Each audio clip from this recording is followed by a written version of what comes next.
Okay, just so you know who we are, this is Wes Craven. That's my voice. I'm the director. And this is Marianne Madalena, producer. And Patrick Lussier, film editor. And we are the ones that were available to get together, and I thought it would be fun to have at least Marianne and Patrick not here as Kathy Conrad, our other producer, who's off already on another movie. Anyway, this was an idea of ours to start this movie in Hollywood, or to play the movie in Hollywood, because we felt that was kind of the ultimate story plot point, was the difference between reality and kind of the stories and media inventions that media makes about our lives and the lives of people that have extraordinary things happen to them. So we brought it, we thought we'd start on a freeway in the middle of a traffic jam, which is very typically L.A., and begin it with Liev Schreiber. Originally, though, Wes, we didn't have Cotton Weary in the beginning. No, remember? What did we have? No, I have no memory. We had... Originally, it was Ben Damon. Who was an actor in Stab 2, right, Patrick? He was an actor who was going to star in Stab 3, who is, I think, coming home or on his way to pick up his girlfriend to go to the premiere of Stab 3. No, Stab 2. Right. Stab 2, and he was going to be the star of Stab 3, if I'm correct. Right, and then we changed it from that. We changed it to a girl, to an actress. And then it went back to Ben Damon, young actor, and then someone came up with the idea of sticking Cotton Weary in the beginning, which was a good idea. Okay. Andrea, I gotta call you back. Someone's on the other line. I remember we had discussions about whether it would be as strong with a man in jeopardy or not, and I think we eventually added Cotton Weary's girlfriend to the That's sequence right. too, did we not? Yes, because of that. That's very good. So, why don't you tell me who you are? You're a naughty boy, Cotton. There was 3 kind of different versions of different pieces of his shot. Part of this opening, we had gone back and done differently with different dialogue to make it much more specific in terms of dealing with Sydney. Originally, it was very much in terms of the first and second movie, or the first movie, which was the idea of the game, playing the game. What's your favorite scary movie? And then it was seen that it was far better story-wise to have it where's Sydney. Right, the killer looking for Sydney as the main thing that he's doing here in the beginning of the picture. So we actually shot, after this elaborate business of shooting the scene out on the freeway that we closed down, we, if I'm not mistaken, went back and shot a great deal of it in the sort of parking lot and street outside of our studio in the valley. And it matches in perfectly. If you actually watch it, there's shots from both times this scene was shot are all mixed together, and you can't really tell where one ends and one begins. It literally goes shot for shot. Right. And a lot of this we were writing as we were shooting. Liev kept changing his lines, right, Marianne? Right. Run over and write them down, and then he'd do them again. Yeah, it was stressful on the crew, although as we didn't have a script, until about a real script a couple weeks before we started shooting, I think it was pretty amazing that we pulled it off, even with writing on the set. Right. Here's Cotton's TV show, 100% Cotton. And that title was, I think, proposed all the way back with Scream 2, with some of the actors joking that in Scream 3, Cotton should have a show called 100% Cotton, which we always liked that idea and kept it. Yeah, 100% Cotton, the fabric of your life. Marianne, why don't you tell us a little bit about this actress? Okay, Kelly Rutherford from Melrose Place. As we added this character pretty late in the game, we were casting while we were shooting. And Wes couldn't even be there in the room. He saw her later on tape. But she absolutely had the best scream, and she was the most convincing. And Wes agreed when he saw the tape, and she got the part. Someone pick up the goddamn phone! Move on!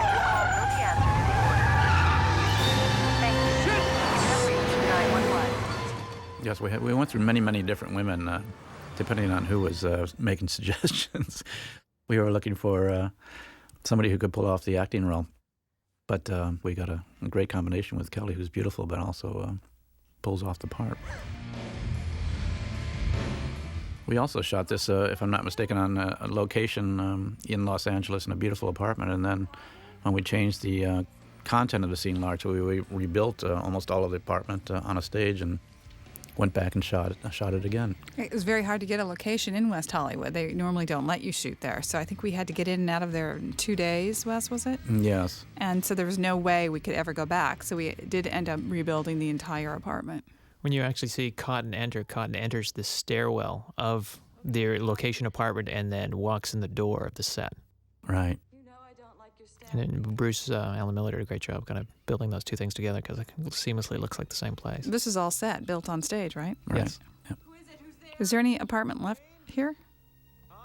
I think only the shot where he comes up the stairways is the only original thing left. This one? Am No. or am I wrong? No, I'm pretty sure it's the two things. When Cotton comes in, his run up the stairwell, and then Cotton's final demise is actually from the original version. When he's actually stabbed, that's all from the original apartment, Oh, that's the right. original yeah. location. Right. So all this is set up.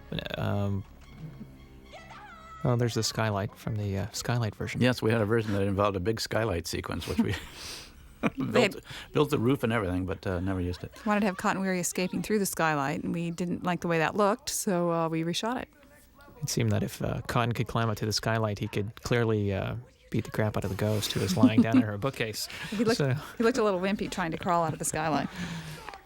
So we tweaked the end of that sequence so that Wes went in and shot Cotton getting nailed in the face with a bookcase, which works really effectively. Oh, here's the real apartment. Obviously, this is not a set.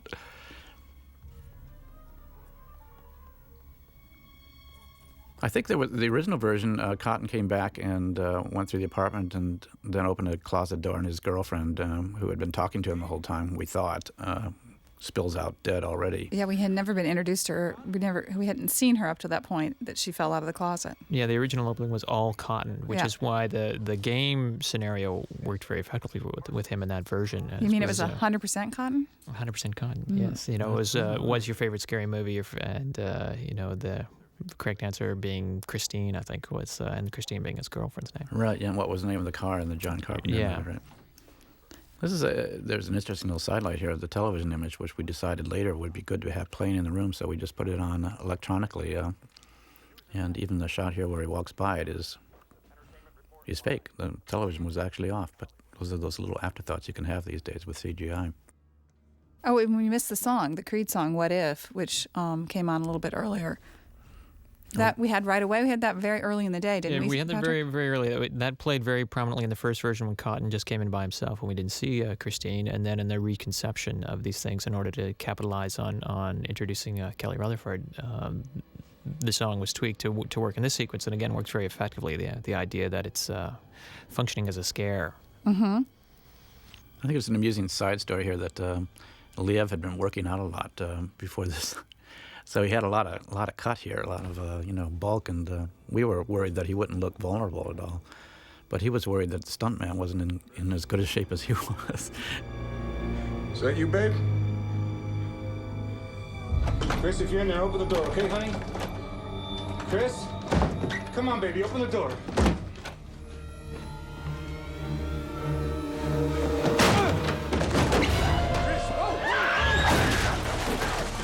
Chris, It's me, Chris. What are you doing? Stay back! Stay back! Chris, what's going on, babe? I think when you shot this, Wes, if I seem to remember, one of the problems that you had was seeing that golf club swing through the air as it was this thin black thing. It goes so fast. We kept slowing her down, and we still had a hard time seeing it. Didn't the golf club head fall off, too, and almost kill someone? Well, I don't know whether it almost killed somebody, but yeah, there was written in the script was that he kept the fireplace poker up and blocked one of her blows, and every time we did that, the head would just go flying off. The physics of it were just too extreme. It drove our props guy crazy. Because he didn't have a backup. He didn't have backups. So we had to say, who's got a golf club in their trunk?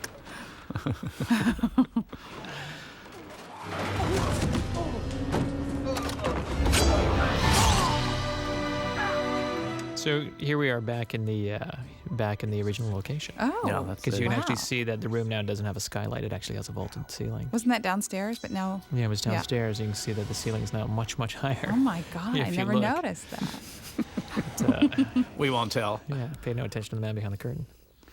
Now where are we, Marianne? Topanga Canyon at Sydney's Hideaway. Supposedly Northern California. Yep. Beautiful location. Yeah, this was way up in the hills. It was quite a schlep for the Teamsters to get everything up there, but it was a great location. Beautiful up there. Sydney's dog, Cherokee. Cherokee.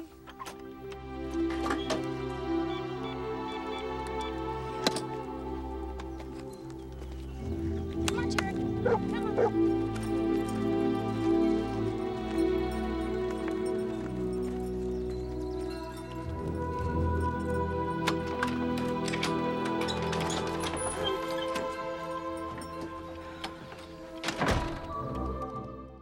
Oh, no, there's an actual photograph of Neve with her actual father. Yeah, on the left. And a poster from the Fall of Troy from Scream 2.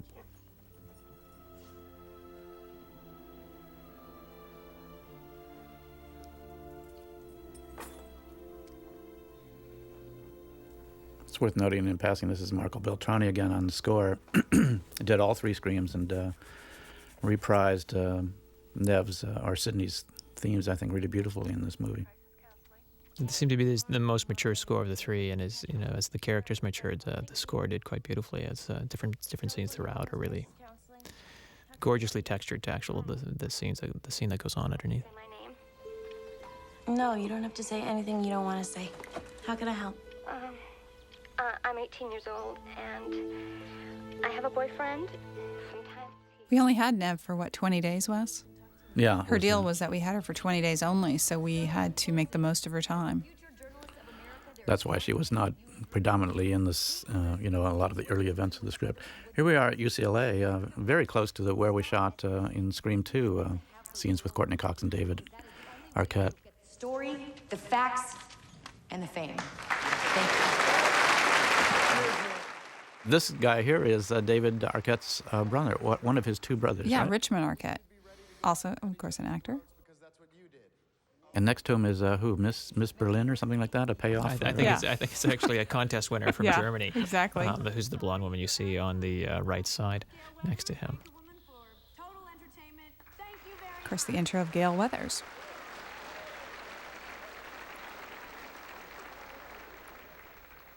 A lot of our crew members in that audience. Many, many. It's one of the hallmarks of this film. For some reason, I think the family feeling was so great that the crew is everywhere.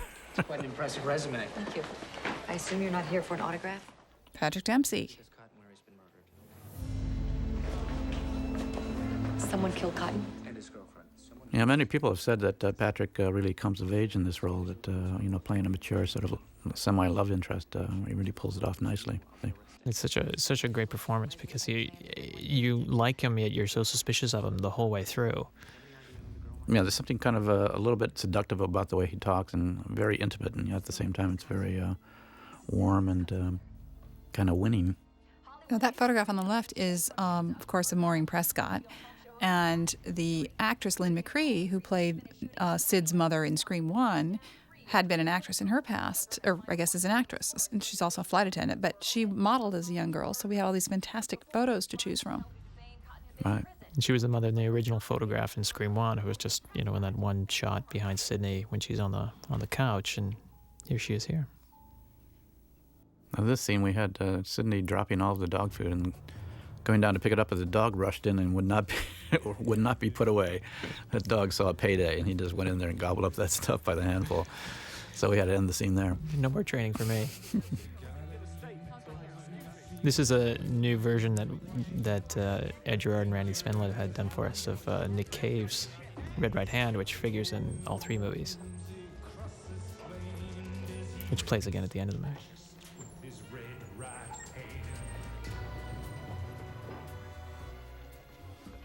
That's one of our actual crew members there on the bicycle, I think one of the electricians. This is, of course, Roger Corman straight ahead in the blue tie. One of the great masters of the B-movie in Hollywood, if not the great master. Scott Foley, Lance Henriksen. It was your goddamn idea, guys. All right, an ex-con with a trashy talk show, he must have pissed people off every day. Detectives, there's no reason to presume that Cotton's death had anything to do with this movie. This other detective is Josh Peiss, who played for us in Music of the Heart, and we discovered him there, and Mary and I both enjoyed so much working with him. I think Patrick enjoyed cutting him, too, so that we brought him along on this show. And he'll probably be in our next movie, too. Yeah. Right, Patrick? Audiences- Yes. And yeah. Patrick's next movie, Dracula 2000. Was that right? Yeah. Yeah, we're hopefully going to find a part for him, whether he's Great. one of the cops or... I mean, what the hell ever happened to her? She's probably off in the woods living like the fucking Unabomber, man. Marianne, you're great on cast names. There's Jenny McCarthy, of course, and Emily Mortimer, who is the daughter of Sir John Mortimer. She's English, and we cast her at the last minute, and no one told us that she did not have a working permit. So at the last minute, we had to fly to Vancouver to get one. A little stressful. Yeah. It all worked out, and she's fantastic and wonderful, and now starring in a Bruce Willis movie. Yes. Dion Richmond here on the here that you're seeing the blue shirt. It's Tyson and Matt Kiesler as Tom, who plays Dewey. Matt Kiesler turned out to be my second cousin by marriage. We found out on the set from Michigan. It's a small world. Yes. Cue the violins, right? Sir John Mortimer is an esteemed English writer, we might add, and has done many, many famous television shows for the BBC. And movies, and written many, many books. Oh yeah, Tea with Mussolini, right? Yeah. His. He's got quite a resume. A wonderful man. It's a first kind of look at the Woodsboro set. I think Wes was very clever, and you see it, but you don't really quite know what you're seeing, so that when you do save the big reveal for later. Parker Posey, of course, is Jennifer Jolie, absolutely hysterical. And behind her Patrick Warburton. is Patrick Warburton from Seinfeld fame. We cast Parker pretty early on, and we were, of course, thrilled to have her. She's got such great comic timing. I think, yeah, this was one of the most successful combinations of actors, I think, in the movie. Everybody sort of raves about Parker, and Courtney's, sparring and combining friendship and sort of hatred. Of course, here's Courtney and David, newly married, David Arquette. They had just returned from their honeymoon, I think 3 days before we started shooting. You can see in the later on we'll have this scene that was the first thing we shot, and they both have terrible suntans. It's like completely ridiculous, but we could do nothing about it. I think they were in the Bahamas. Of course, we loved picking out Parker Posey's clothing to match Gail Weathers from Scream 1, and the lipstick and the hair. We had a ball with that. She didn't have the green gum, though. Oh, darn. I guess it does make sense for her to chew gum, though. So this is a Stu's house behind, if you recognize that from the first movie, an exact copy of Stu and Billy's lair. And the boat, of course, which Sid fell in. Right. You work here? Yeah. The movie needed a technical advisor. I think you could probably graph the hair colors of Courtney Cox throughout this movie, couldn't you, Mariana? We kept changing it to try to make it look better. Hey, it's the real Gail Weathers. Real from top to bottom. Tom Prince. Watch your show all the time. You're so right. Pop culture is the politics of the 21st century. Thank you. And that story that you did last month on me crashing my car, wow, was that ever powerful journalism? Right. It was interesting, and when we did this, we never previewed this movie, so a lot of the humor and things, and even some of the scares, we were never sure quite where they were and quite how they worked. And the first time I think we all saw it with an audience was at the premiere, and how so many of these scenes played so much funnier than I think we had ever expected they would. Absolutely. It was something I don't think we've ever done. Wes has shown a movie, at least for 10 years, shown a movie without previewing it, without testing it. Right, and that's a direct result of the internet sort of surge of people trying to find out the endings of pictures and putting them on the internet. So we never felt secure in having a public test screening. Which was kind of fun. It was actually kind of fun, kind of scary. It's kind of fun, kind of scary, but it was really kind of delightful to see. Yeah. To see, wow, I don't know, I didn't expect that, or because when you live with it for so long, right, and so intimately, things become less effective for you. And it's great to see it with an audience who is right there and right into it and getting so much out of it than you are. All right, we're coming up on one of our big cameos, which is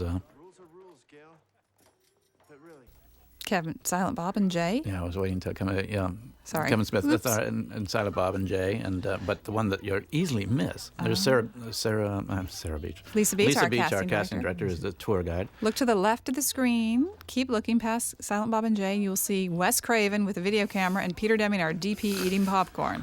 I think most of the assistant editors walked through at the beginning of that shot. Yes. Yeah, and also most of the camera crew too. Yeah. Pretty funny. Peter Deming, you might remember as Popcorn Boy in Scream 2. He was the guy at the movie theater counter selling popcorn. And Pop. Sid's dad from Scream 1.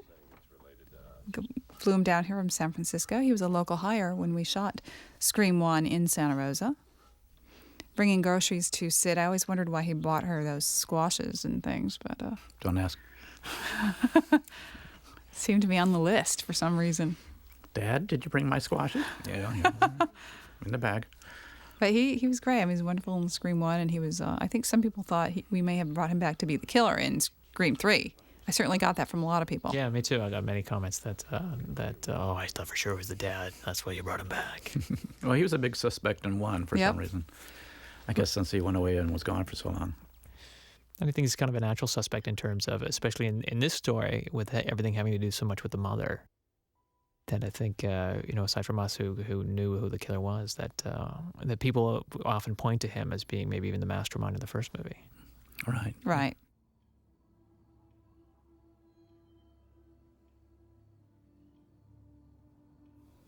There's the famous photo, right, Patrick? Yeah, from Scream 1. There it is. In a very similar scene, reminiscent from the Scream 1 experience. Lynn McCree playing Maureen Prescott. Creepy. A wonderful Hammer film moment. I was like this when we saw these days. This was very exciting.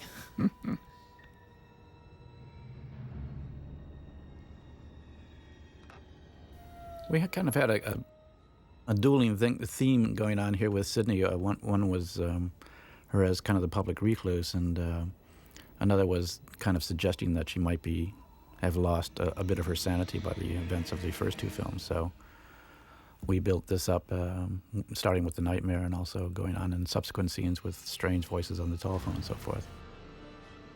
But this was a very good jump in the theater, that's for sure.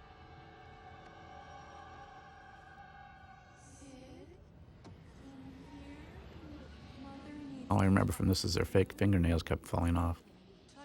Todd Toon our sound supervisor, did a great job with the whole sound of her hands on the glass and the treatment of, and the mixers did a great job on the treatment of her voices, along with Marco and everybody all worked together in the scene to make it incredibly creepy. To say nothing of the wonderful cutting, Patrick.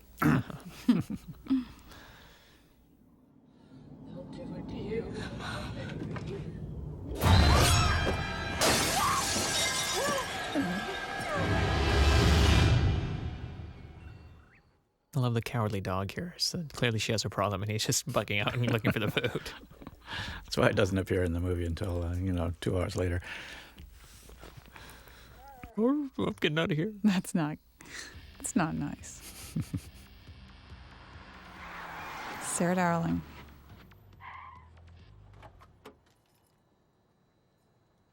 Jenny was great to work with. Knew her lines, just ready, prepared, delightful.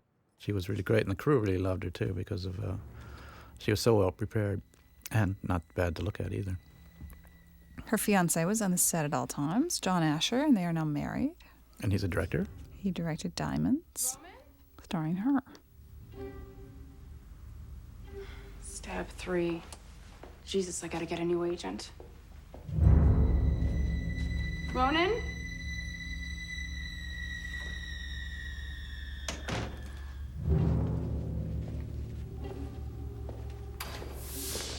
Someone here?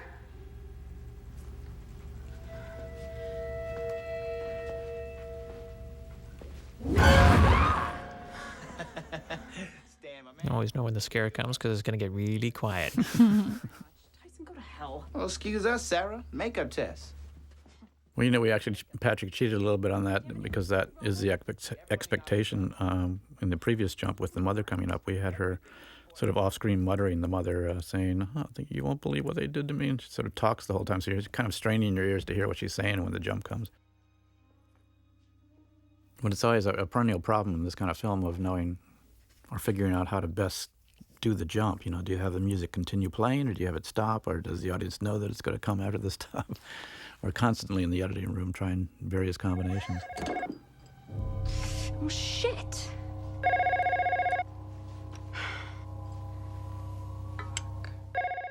It's always got a great laugh. Her in the screenings that I saw, just her breaking the statue.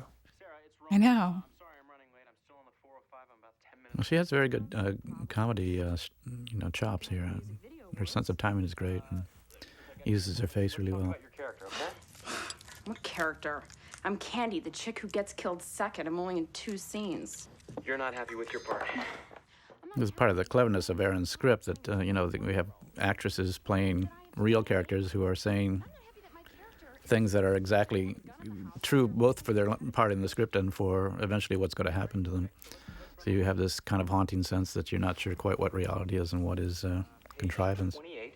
Yeah, Candy's big moment.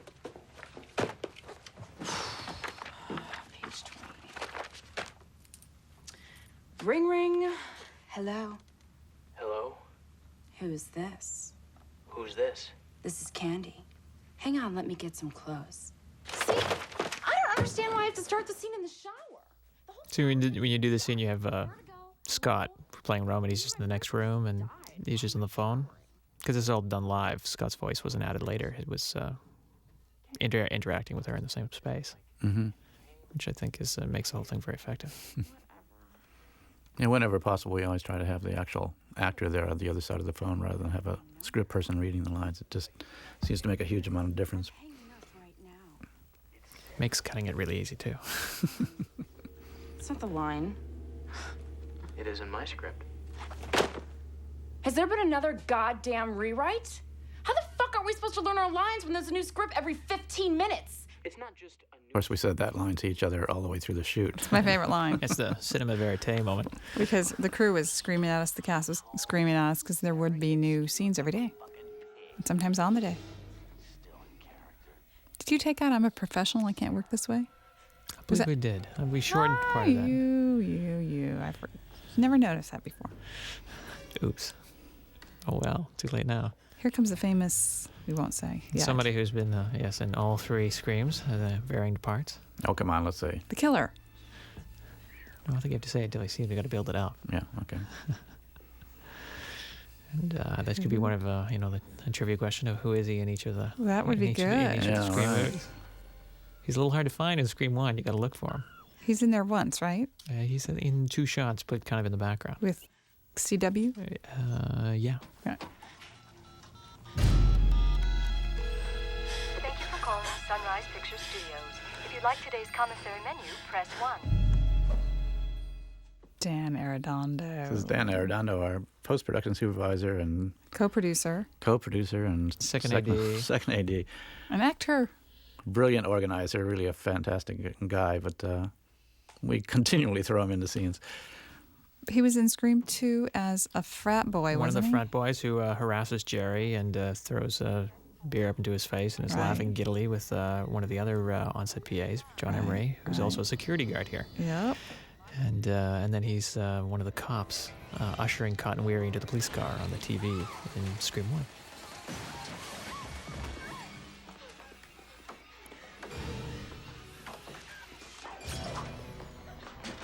This attack on Jenny in here was actually originally cut by my first assistant, Lisa Mostyn, who cut this whole thing. Really?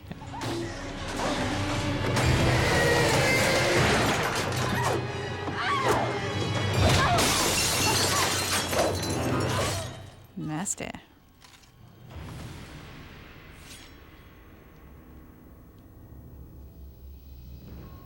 Look, I want to get something straight. The cafe.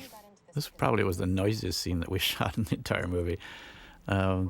Traffic. This is Melrose Avenue, which is a big, very popular kind of in-spot avenue in Los Angeles, and the traffic on it was just amazing. You said you'd never leave Woodsboro. The only place that's real.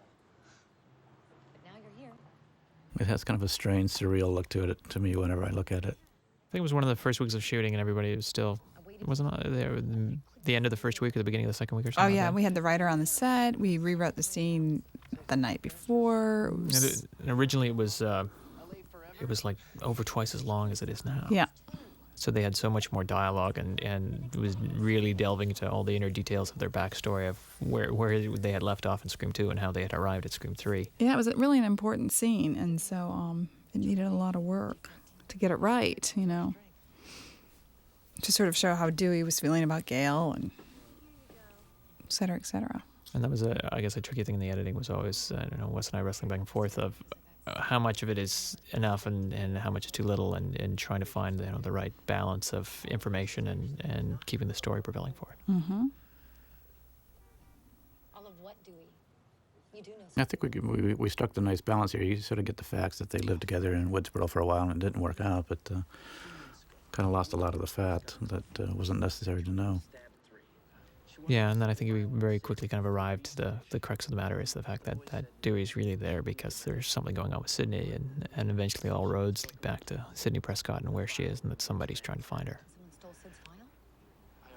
And he's really there, obviously, to protect Sid and not just to have a sort of a Hollywood moment. Exactly. Dewey wouldn't just want that.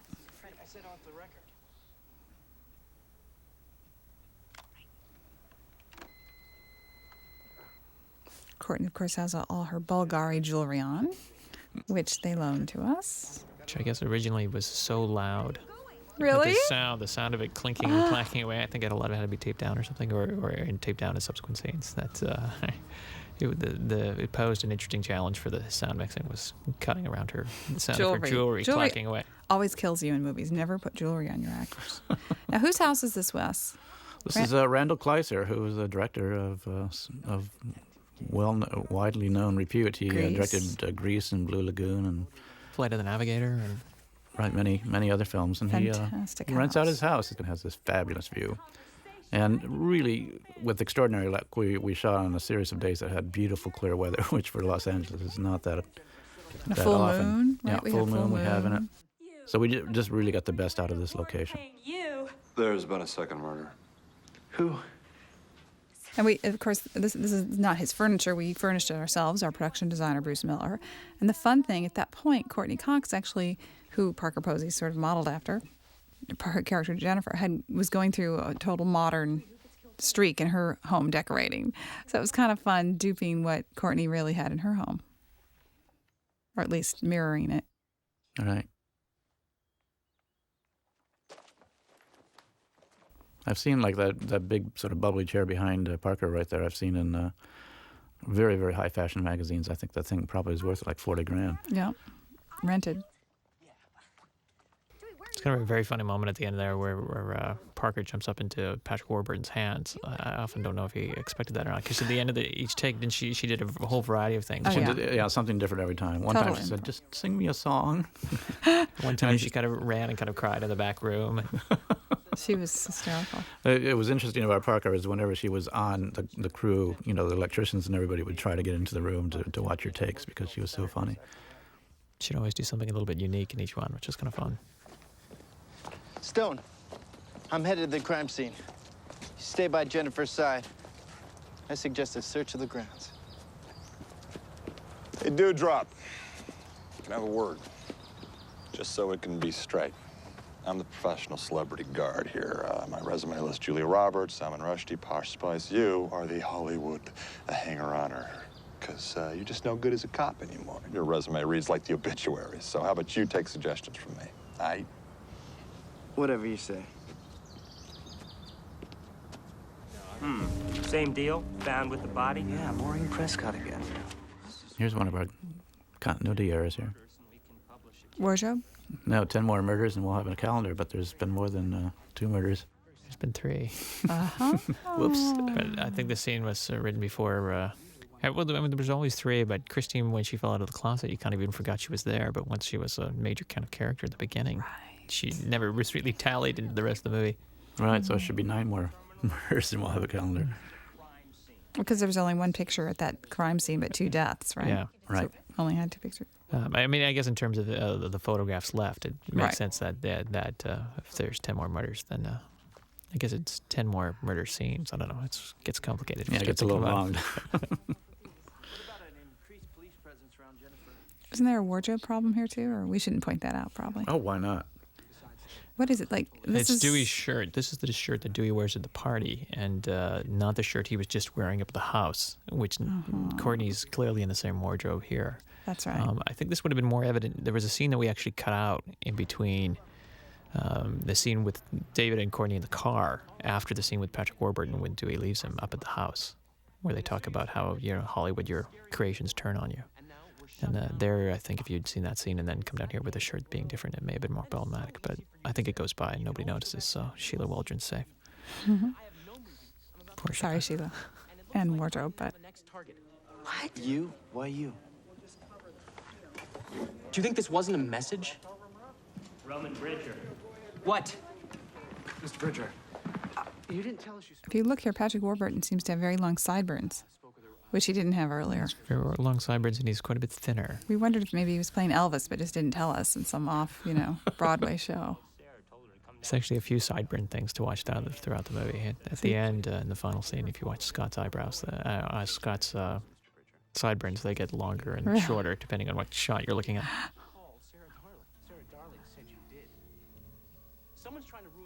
Someone wants to kill my movie. All right, we'll talk about your movie down at the station. We had big discussions about those sideburns on Patrick Warburton. Makeup and hair swore they were the same. He must have paid him off. Yeah. This is a scene, I guess, that mirrors in Scream 1, the arresting of Billy. At Sid's house is pretty much the arresting of Roman. You know, the arresting of the prime suspect who was later freed. Mm-hmm. Shot of Dad, just to kind of remind you that he's still very much a suspect. Now here's the second place. We had a different version of this scene, actually, but we went with the version where the voice turns into the mother's voice, so we begin to question perhaps a little bit of Sidney's sanity. Yeah, the other version was another very much a game, kind of a game version, was it not? You know, it's much more along the lines of the killer talking about other movies, talking about the Terminator, talking about Silence of the Lambs, you know, and probably more in keeping with that movie theme of the other two movies, but this seemed to be more appropriate to this movie. That's right. We shot it both ways on the same day. Right. Just because we were writing so quickly, we wanted to protect ourselves. All this talk about writing quickly, we just got kind of a late start on this picture because of a few little bumps at the head. So when we actually got going, Aaron Kruger had a very, very short time to write the script. He did a fabulous job. But he continued to write while we were shooting. We had him locked in an office, and he would send out pages, and we'd practically run them out to the set and shoot them.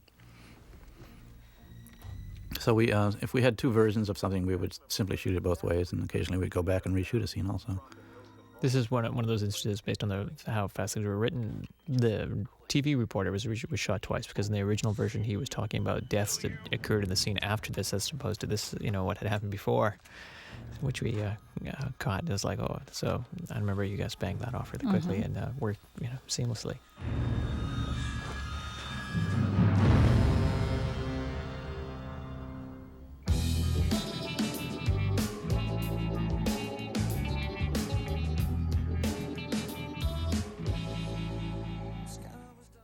I think this is a good indication of Patrick Warburton here, just getting a lot out of very little, very subtle things that he does. I mean, he never does anything big. That little turn there gets a laugh from an audience every time.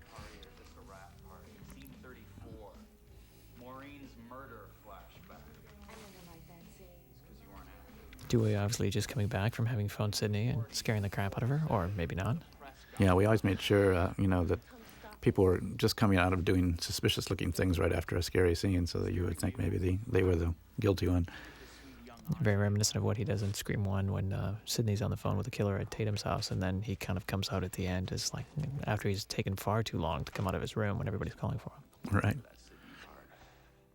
But she stepped on any poor girl that got in her way. So you asked her out and she said no? There's nothing to do with it. Right. Come on, Dewey. Scene 50. Dewey saved... There was originally another scene with Matt Kiesler and Emily Mortimer where he kind of does ask her out. That was cut out earlier in the picture. And they're sitting on the porch.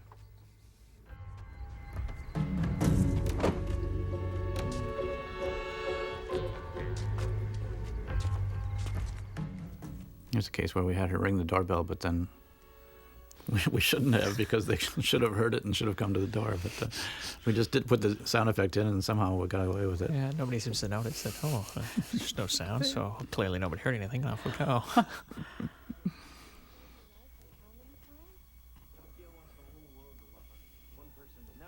We did some healthy trimming in here. The other day I was watching this and saying, I don't think his lips are moving, but his voice is coming out. But yeah, that's very true. And there's cigarettes not in her mouth between those previous two cuts, and then suddenly she's blowing smoke out. But, you know. But other than that. It's just, you know, you just kind of go with it. The frames keep going through the projector, and you don't notice such things. Because I think we cut almost a minute out of this scene, and just in trimming here, there, and everywhere.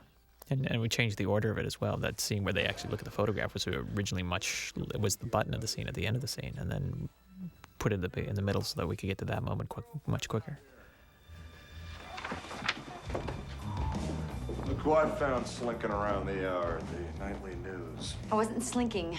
I was walking. You were eavesdropping. This was another scene that had a longer ending originally where Patrick Warburton goes over to Parker and starts talking baby talk to her or something. And she was all very upset. This scene was much longer too, wasn't it? Yeah, originally started with David frisking Courtney. And it was just in the effort, the middle part of the movie, there was always a concern that we needed to keep everything moving and divulging all the information we had to get out and keeping all the suspects and everybody alive. So we just did a lot of trims through here just to get everything moving along.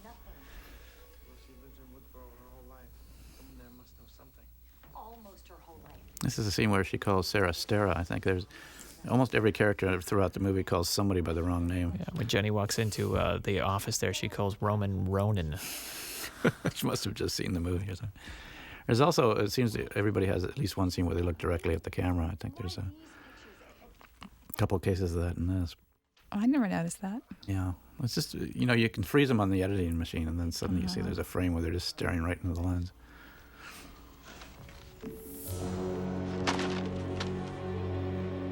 What? Jennifer. Jennifer?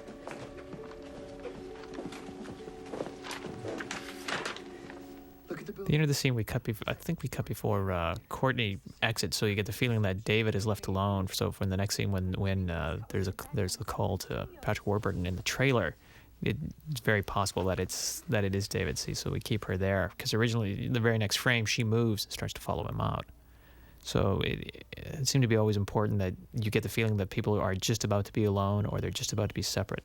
Right.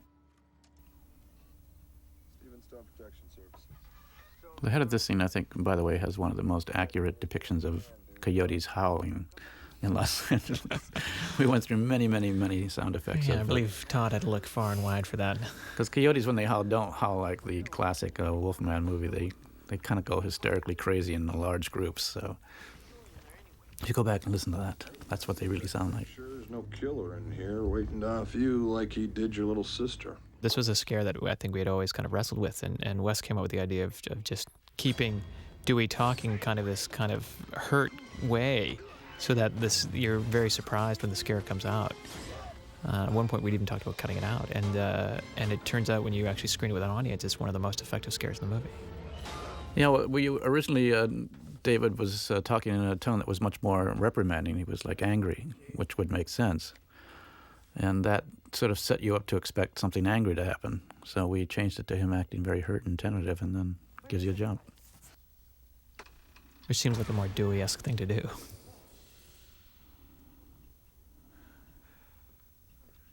Jennifer? This is all shot on location, by the way. The great house.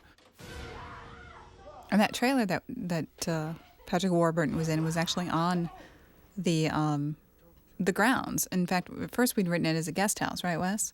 Right. And we scouted the location and found this cute trailer I guess Randall Kleiser had found on a movie and bought and keeps there, and people live in it. Worked perfectly for Dewey's home.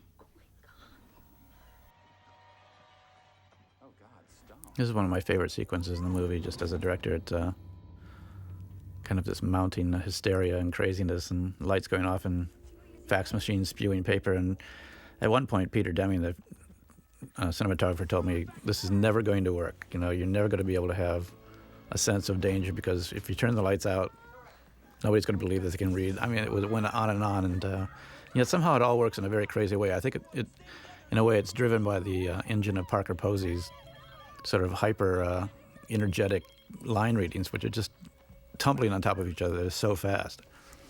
Sounds like anything said with, you say it with conviction, whether it be true or not, you're just going to believe it. Yeah, and she says it so clearly, but so fast. Interior Jennifer's house, living room night, the script page. Oh, what's it say? The bodyguard stabbed to death. The 5 stand trapped. He's rewriting the movie. As the killer waits outside, suddenly the fax machine sends news to their face. It's a trap! Everybody outside! Outside where he can pick us off one by one? The killer prepares to grant mercy to only one of them. Get it? The killer says he's outside because he wants us here inside.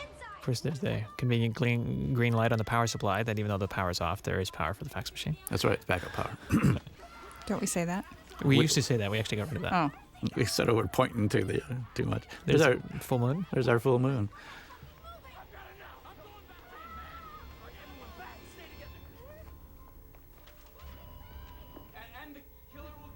Here's a great use of ADR, all the additional people calling to him and asking what it says and everything like that was very effective. Yeah, and done later. And this is probably the first death by gas in a movie that I've seen.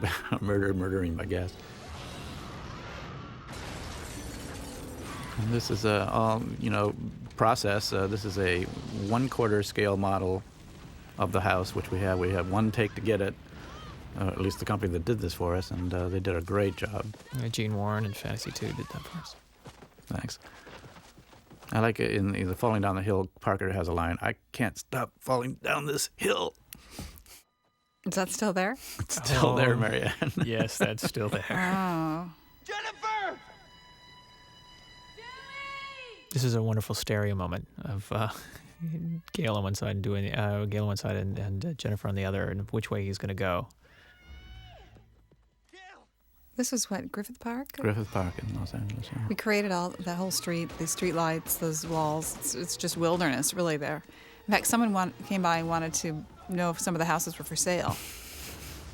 And then some people were mad that somehow they didn't notice some houses were built overnight. Some of the local residents. Never been better. Yeah, all right. Where'd he go? He rolled out of the car. All right, stay close. Dogs barking. Wes is always very good about making sure all the wildlife is keenly featured. And the right bird for the right area and the right time of day. Well, actually, I've been doing that since my first movies. I've always felt like animals, dogs barking and birds and so forth, not just singing away, but responding in a way to the action, are very effective because that really does happen, and we're usually not aware of it except subconsciously. They're like kind of wonderful harbingers of doom. Thanks for saving me. Let's have it. This is, I think, a great scene between Courtney and David. It really plays off of their actual relationship, I feel.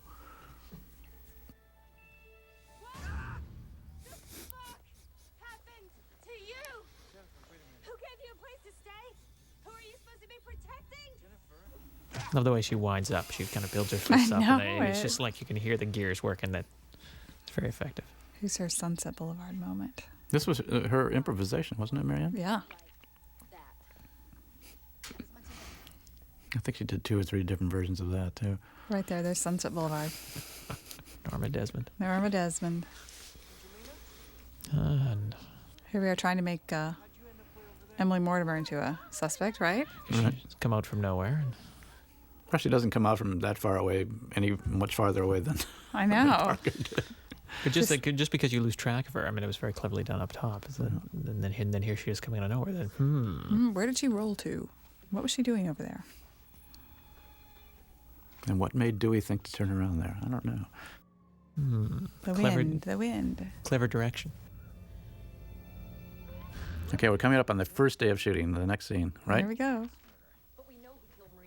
Which I really didn't want to shoot the police station scenes first because I knew we still had to work out the dialogue, but the production team surprised me, and all of a sudden we were. But check out the tans on Dewey and Gale.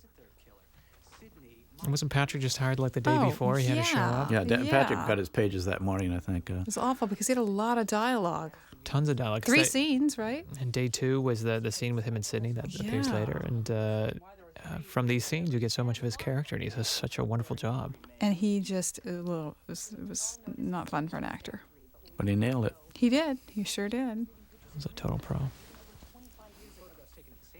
This was shot in actually an actual abandoned police station in North Hollywood. That's right. North Hollywood Police Station. Recently abandoned, really. Why we shot there, I don't know, because we don't really use anything of the police station because we built those rooms.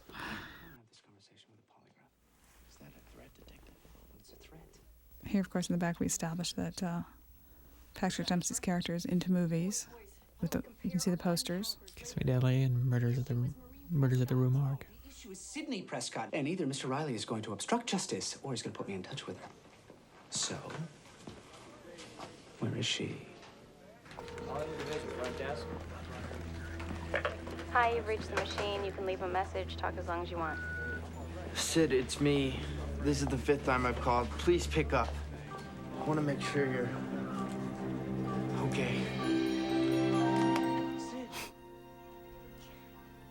This is a wig on Sid. She was shooting 2 different things at the same time. One was Drowning Mona and one was Party 5. And on Drowning Mona, she had streaked hair, long hair.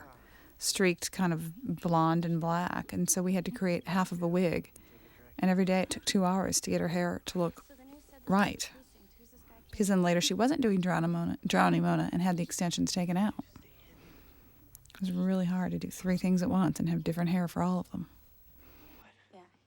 It certainly works. Kind of typical with Nev. She's gotten very hot, and between the seasons, in sort of hiatus of shooting Party of Five, she quite often would be just coming off of another feature and just going on to another.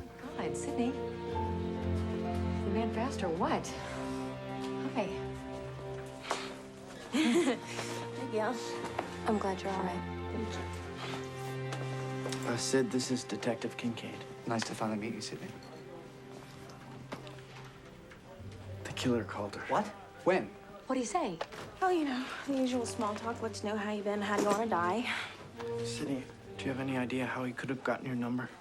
Well, he could have monitored calls on a scanner. Did you call? There was originally a different entrance for Sydney there that we had cut for a very long time, where she actually admonishes Gail, saying, you're not going to break up with Dewey again. And I think for Wes and everybody, it always played too hard, that she was treating her too hardly. And then we went back to the footage and found this other version, and using the cut of Patrick looking kind of suspicious or intriguing or whatever he looks, which is really effective, then their relationship seems much nicer. And they parted on very friendly terms.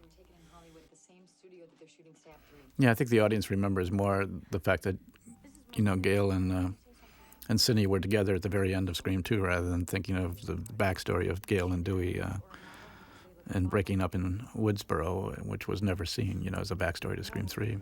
Detective, I want to see this place in the pictures. Are you sure? Absolutely.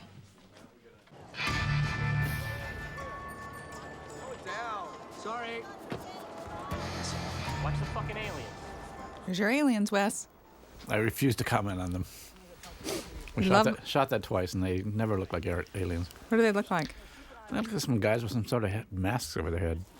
I wanted full costumes. I wanted aliens, damn it. Something like when we worked at Paramount and used to see all the Star Trek extras walking around. Yeah, right. That's what I wanted. That stairwell over there, that's where one of the... There's our AD on the left. Oh, yeah. Editorial PA riding by. Heather Matarazzo from Welcome to the Dollhouse fame. Randy's sister. This doesn't look like it, but this was the hottest day of the shoot. Everybody was fainting. It was so hot. The magic of film. Yeah, can't you tell? I miss you in Woodsboro, guys. Martha, what are you doing here? There's something you guys should see.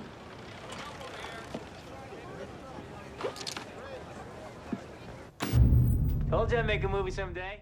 So here is Randy. Here's our first intro to Randy, who we resurrected on video. Was not the video stuff? It was not the first day of shooting? Or early in the shoot? Early in the shoot. And when we shot Randy himself on stage, we literally were writing that as we were shooting. Because I remember there being almost 2 hours worth of Randy. He couldn't remember a single line. He was horrible. Jamie, if you're listening. He was very pesky, but of course talented. And we were so thrilled to come up with some way of getting, Randy back into the Scream series. We even thought about bringing him back alive. We had a storyline that he actually had survived the stabbing and his family had whisked him away to safety.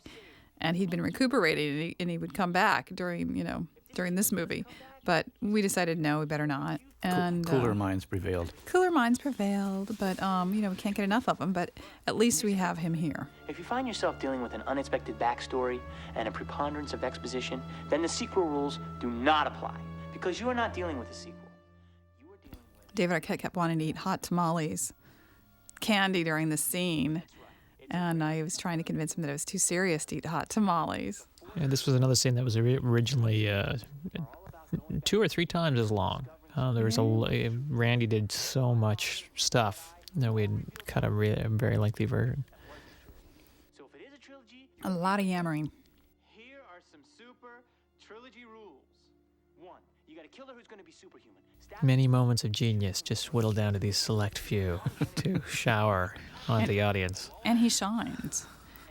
We had a hard time here thinking about how does this tape arrive to the gang, and we came up with the idea that Randy had a sister who was also sort of a movie geek, and that she escaped from Woodsboro and brought this tape to them.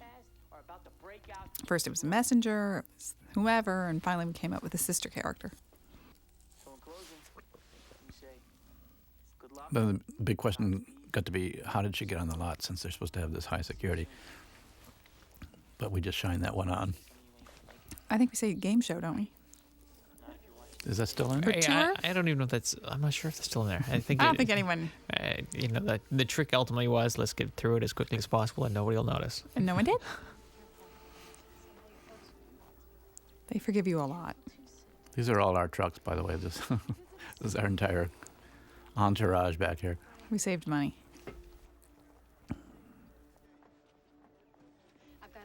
Originally, Randy said never be alone, which we cut out because here Courtney Cox immediately goes off alone. Where those other pictures were taken.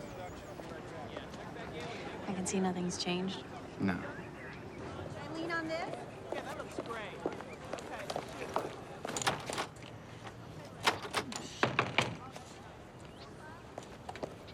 Hello? This is one of Patrick's great cuts of there was a very elongated scene here where she was like trying out various credit cards and so forth.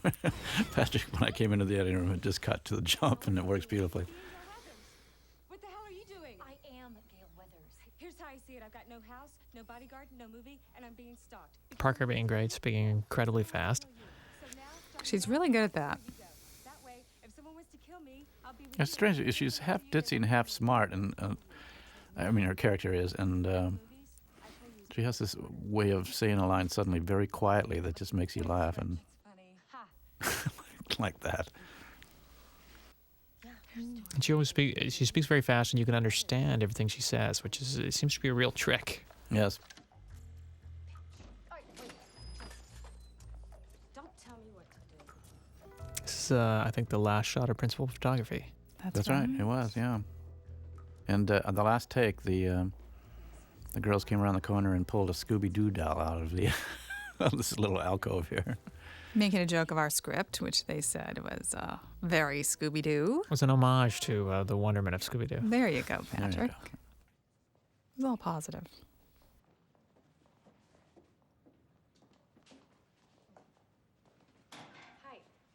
Now, Marianne, why don't you tell us how Carrie got involved in this? I think it was actually Harvey's idea. Harvey Weinstein, chairman of Miramax.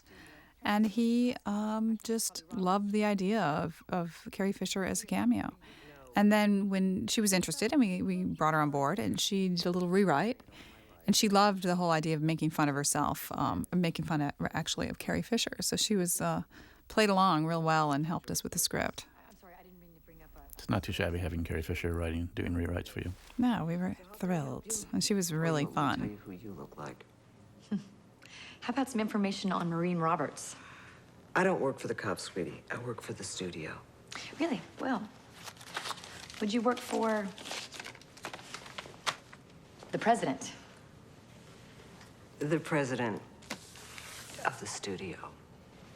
$50? Who are you, a reporter for Woodsboro High? I think that was Parker's line, right? I believe so. It's worth $2,000. It's another thing that went on and had different textures and everything down. It was a matter of finding the just the magic moments. I like this because you never really notice it there, but she's actually wearing the ring that Parker just gave her. Which Right. I think is great fun as Yeah. she's rifling through the files. And she didn't want to do that either. Wes, do you really want me to do that? What, the ring thing? Yeah. Oh. That was in and out of the script a couple times, but I think it works really well.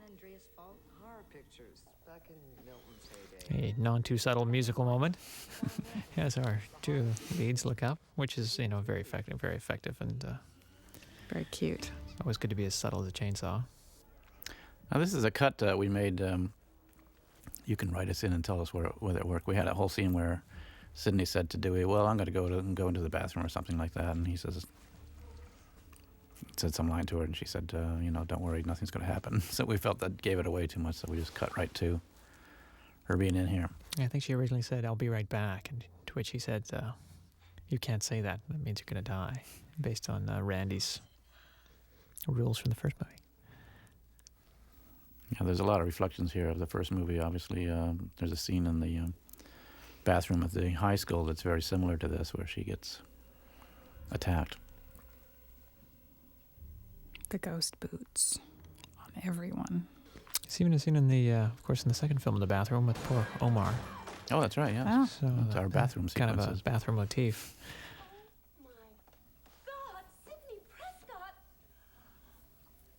So following that line, one would immediately assume then that Emily Mortimer must, in fact, be the killer, as the killer always shows up in the bathroom.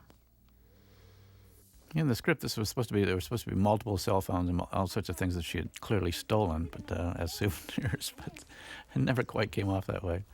But the mask becomes the focus, and actually it worked better that way. You might notice that Sidney is wearing the necklace given to her by her boyfriend in Scream 2 from his fraternity. I think that was Nev's idea, wasn't it, Marianne? Yeah. It's kind of nice because that ended up being such a useful weapon for her at the end of Scream 2 when she takes out Mickey's eye. Right. And when you see it there, you're thinking that, it's also not only a remembrance of what she did before, of remembrance of Jerry, but also it was in fact a useful thing for her. And going back into the situation, she's kind of bringing all her tools.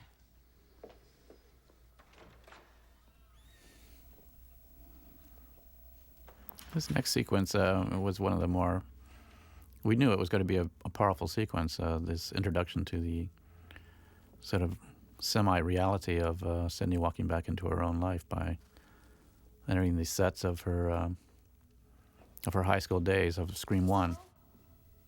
But interestingly enough, it jumped around a lot in the story. Originally, this whole sequence, or a sequence like it, was going to be the ending of the movie.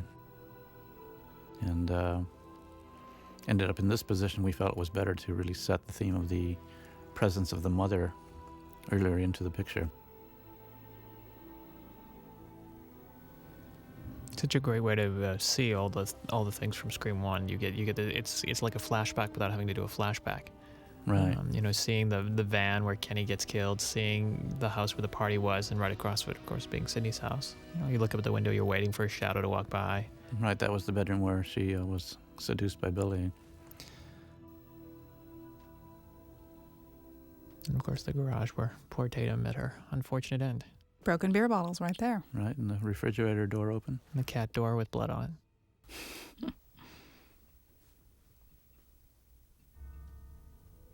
I thought that was a great shot because you seem so alone in there. You're just waiting for something else to happen.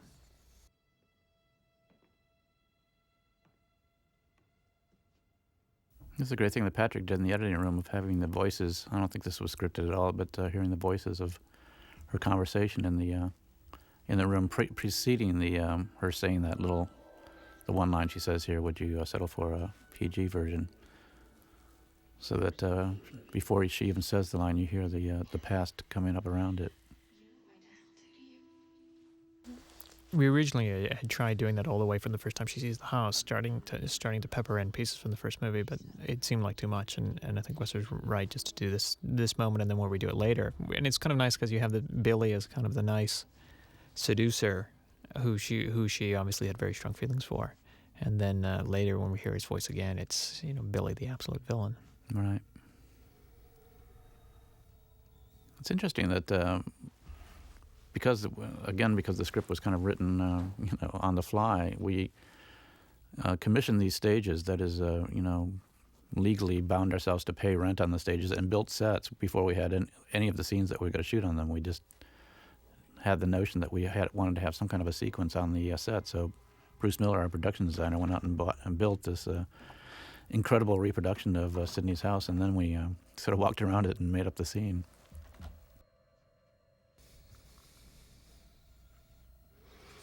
This is a wonderfully effective scare because you're so looking at that door and thinking of course, what happened in the first film is whatever's going to happen is going to come flying through the door. And Wes was very clever with the wind moving that door, and then that's not where he is at all. Yeah, it's kind of classic misdirection. Is once a character in a horror film turns their back to a window, it's going to come from there. But if you're looking at the door, then you'll forget that for a moment.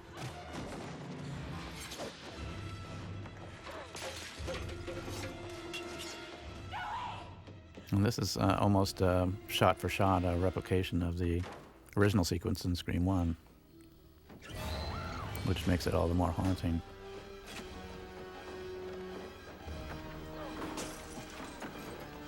So she's throwing movie props at him instead of things from her actual house.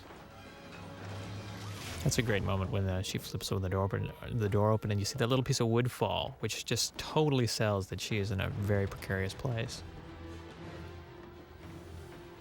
Yeah, I added that after the first or second take, and I think it was remembering the old cliffhangers where you always see somebody kick a rock off the cliff, so you can tell, how far down it is.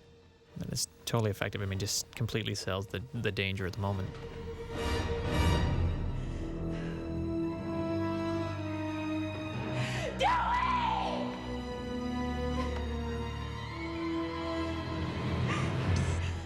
This was a great moment seeing this with an audience of like 15-year-olds and 20-year-olds and things on opening night, and hearing them react the second they hear Mom's voice and that psst, come here. It was total kind of fear and doom and like, oh my God, don't go in there. Protect you from the boogeyman. Come into bed. This is something we never actually saw in Scream 1, this room, this set, or the murder scene, but we heard tell of it all the time. So the audience kind of knows where they are, even without never having seen it. You didn't protect me. All my favors say that woman was a slutbag whore who flashed her shit all over town like she was Sharon Stone. Because let's face it, Sidney, your mother was no Sharon. Return to both Billy and Stu, offering their insights into Sidney's mother. And Sharon Stone. Poor Sidney, we're so cruel to her here. So sick.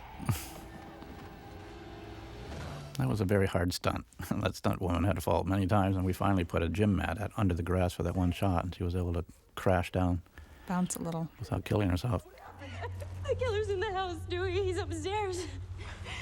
My mother. Let's go. Patrick, I won't say anything here. About the fact that her head's up and then her head's down? That's what you won't say? Yeah, I won't say anything about this next cut. Sorry you had to see that. He was in there, Dewey. He was in there. Oh my God. Oh my God. I think if you put the sound of a swish, her head would become up really fast. That'll be on Evert's show.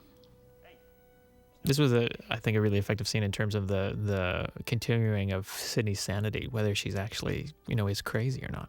Right. Which I think was really effective thing emotionally for her. Yeah, because she's doubting herself, of course, right now. And Patrick Dempsey, of course, coming in after the event has transpired. And where was he before? This is a very funny ad-lib by Dion here, too. Dion.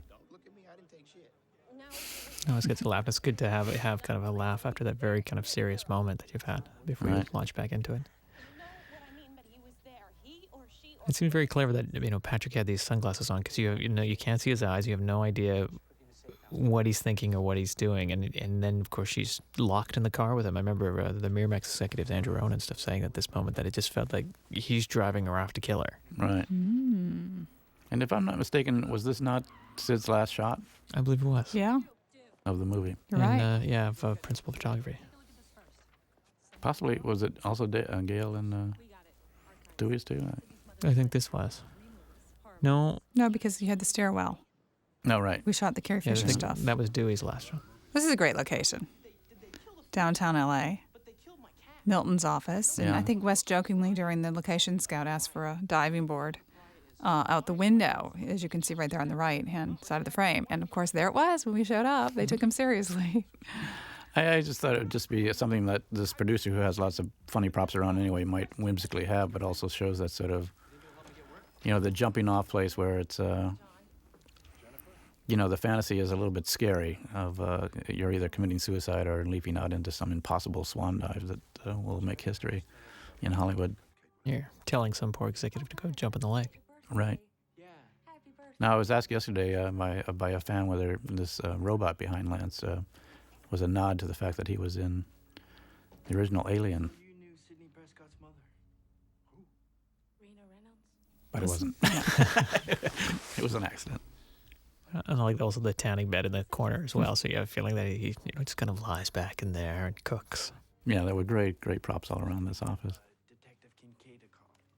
I remember. She choose a bit player in a couple of months. Was it not Parker's first day and Lance's first day as well? It was certainly Lance's first day. I remember that. This was another scene that was excruciating to shoot because everybody had new pages and kept forgetting lines, and we were shooting and thought it would never work, and it cut together beautifully. Films, that's what I do. The studio came to me with Stab. They came to me. Check it out. But you knew who she was. When we did the first... Everybody has the same color shirt. They're on the same team. Those be the good guy uniforms. And now? I mean, murders on your set, and still you say nothing? Get real. That would... We've had several people tell us they thought this was a great backdrop until they saw cars driving by and realized it was a real place. The building... I'm sorry, but the building is, I think, semi-abandoned, so it's not a place that most people know about. So it was very exciting to see that on the big screen, because then you really, I found, having obviously cut the scene so much, is that when you actually saw it projected, all you watched was the cars and the water and the people moving around in the lake, and it's like, wow, it's really real. What lake is that? MacArthur Park. So what's the lake called? That's where you left the cake out. In the rain. In the rain. And it took so long to bake it. Lake Los Angeles. I think it's Lake Erie, maybe. I don't know. I think it's Los Angeles Lake. I'm saying things got out of hand. Maybe they did take advantage of it. Everybody dodging the issue of what really happened to Maureen. Not out and out saying it, so you don't really know. It'll be told to you later, of course, in graphic detail of some sort. Poor Maureen.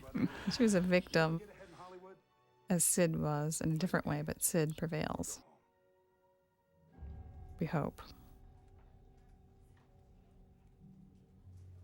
This was the first scene I cut in the movie, and even though I started, I think, a week late. And I think this remains my favorite scene in the movie, just because the performances between the two of them are so... they're just so intuitive of each other. And I think we made very few changes to this. And it's also, I think, one of the best scored scenes in the movie. It was beautifully textured and working in both the mother's theme and Sydney's theme. Right, there's quite a bit of dialogue in it, but the way Marco scored it, and also I think because of Patrick and Nev's skill, each time you think the scene's over, it sort of goes to a different level down, and gets a little deeper into their personalities, and into the suggestion that he might either be a great friend or a great killer, very clever killer. I'm a homicide detective, remember? Remember, this is all on his first day of acting. The violence that people do to each other. You get haunted. I think you know about that. Just that subtle reaction there, just the way she kind of tilts her head. It's just so fascinating to watch and to put that together. It really felt like magic when it was all cut together. Yeah, they both use their eyes beautifully. I mean, if you watch his eyes, he has this very strange way of looking away and then turning his head and looking at you sideways and then bringing his face back straight. It's like very effective. But the best way to stop being haunted is to be with people. You're here. You're not hiding. You've done the right thing, Miss Prescott.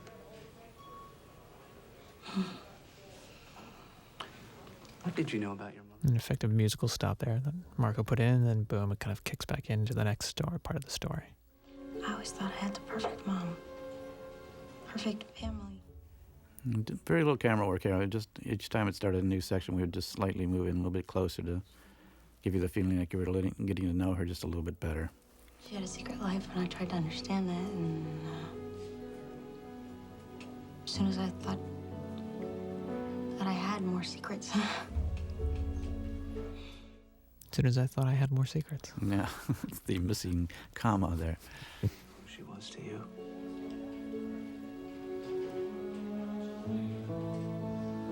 Here's the deal. I'm off to search the set. I think what you saw is real. That's the good news. I love that look, because it looks like she's so desperately trying to figure out whether she can trust him or not. It means that we're dealing with an ordinary flesh and blood killer. And I know how to handle guys like that. Oh, yeah? How? Catch him or kill him. Hey, detective. I think the suspiciousness is capped off by the fact that he just learns all these things about her and then leaves. So either he's kind of negligent, or else he's the killer and is going to go off and do something terrible.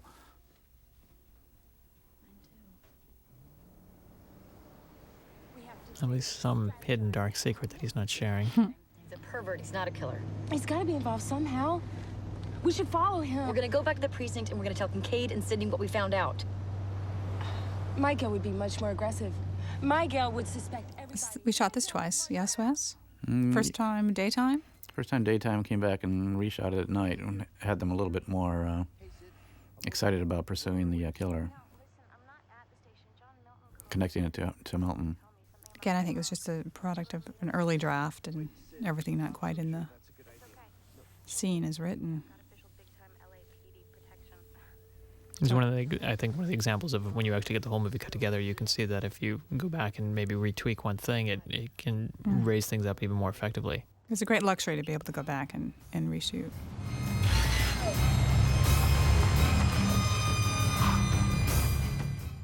Let me just say a little bit about this location. This was, does anybody have a good enough memory? I bet you guys do, to remember who built this house? It was built for an old silent film star. I believe a Spanish film star. I Right. can't, you know, Right. Who was married to a sort of a socialite. And I think they were married for a while. They had a very wild, rocky marriage. He had a lot of parties. I think he was quite a womanizer. And somehow she ended up dead. Oh, she drove over a cliff with her chauffeur, and her chauffeur lived. And then I think he lost all his money. And I think after that it was sold to a girls' home for unwed mothers. For many years it was a home for unwed mothers. Yeah, I believe owned by the Catholic Church. Yeah. And there was an apocryphal story that some of the girls had been kept in the basement. I think I'm not making this up. And something horrible had happened down there, if I'm not mistaken. Right. That led to the rumors that there were ghosts in the house. Of course, as soon as the crew and cast learned that, they began seeing ghosts everywhere. So we were shooting there many, many, many nights, and people kept seeing faces in the windows and hearing voices in the cellars. Now, this is in Silver Lake, this house, isn't it, Wes? Mm-hmm. Yeah, it's up on a hill in Silver Lake. It's a beautiful old house, kind of ramshackle, owned by a young woman who just lives in one part of it and sort of rents it out for photo shoots and movies. It has the three kind of outer bungalows of varying sizes. Mm-hmm. I think this house was used by Leonardo DiCaprio for his Millennium Party this year. Oh, is that right? Yeah, the party to go to. And Patrick, wasn't it used in another movie? It was the were... House in H2O, which played the school in that film, and then I believe it was also in the David and Lisa, which was that TV movie with Lucas Haas and Sidney Poitier last year. So it's in use a lot, but we found it a great place to shoot. It was great because we could just own the whole thing because it was virtually empty. And it looks virtually different in each one of those films. Yeah. It has a completely different look, so it's very effective in that regard. And it has its own secret passages, incidentally, which is a great thing. So we didn't have to necessarily build them all.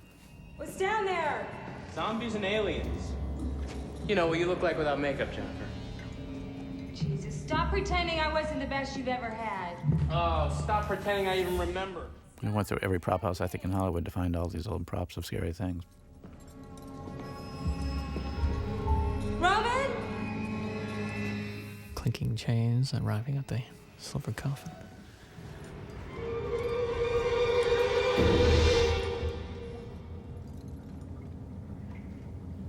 Roman?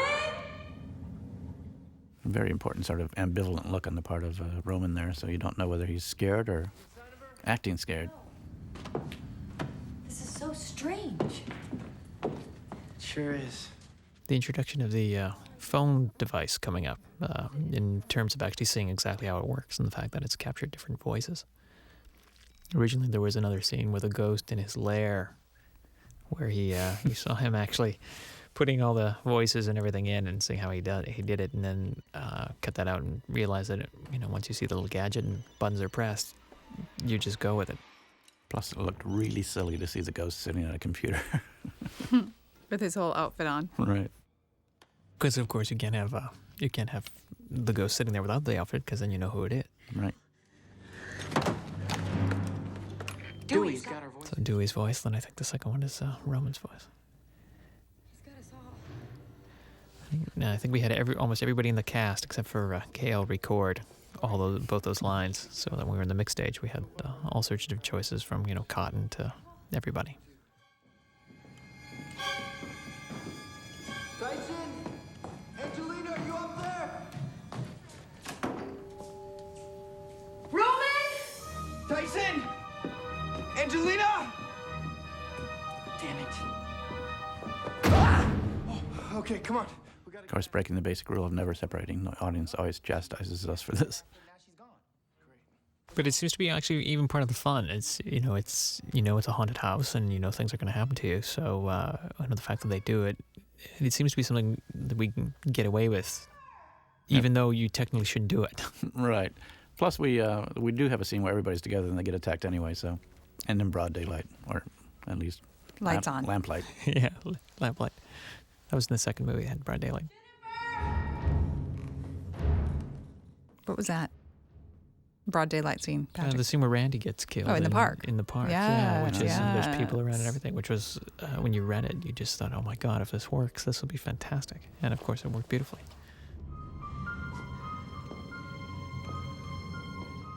And this next moment, we actually had a shot where we shot it two ways, one where she just reacts and one where she actually takes his pulse, and then later we had without her taking his pulse, but then we were afraid nobody would believe he was actually dead, so we put the pulse taking back. But we never figured out a way for her to explain, or for Roman to explain later, why he didn't have any pulse here. You actually had an explanation. When with some of the additional photography that it just seemed too lengthy and we took out. Because I remember being in the cutting room and talking about it, and you actually did it for me to show me how it would work. Well, that's true. Yeah, we had him and it completely worked. It was like, my God, you have no pulse. Yeah, you just put pressure on the artery running down the inside of your arm by your armpit, and there you go with no pulse. But that's very hard for the killer to explain in the middle of the very few ending moments of the film. So we'll put that out in the brochure. This was when we cast this movie, there were very few lines that we actually could have people say because we didn't want to give away who was the killer and who was not. So this was Emily Mortimer's casting line. This is the scene we read all the girls. That's the moment that we had them all do. And she was absolutely just stunningly the best. It's also a great dyer.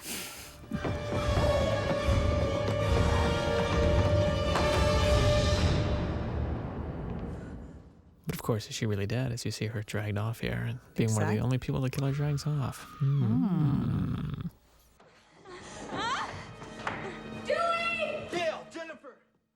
Well, the truth be told, there were versions. We can go on forever about different versions we had of the script, but we had one where Emily was in on it, or her character rather was in on the plot and was kind of the girlfriend of the killer. But we couldn't sell it to the studio. Here's the big 4-on-1 scene where the ghost proves his Jackie Chan merit. I had to pay somebody $50 to throw that pot accurately enough. I bet him he couldn't do it, and he did it on the first take. I think it was our caterer, wasn't it, or our craft service guy, Nick Mastandrea.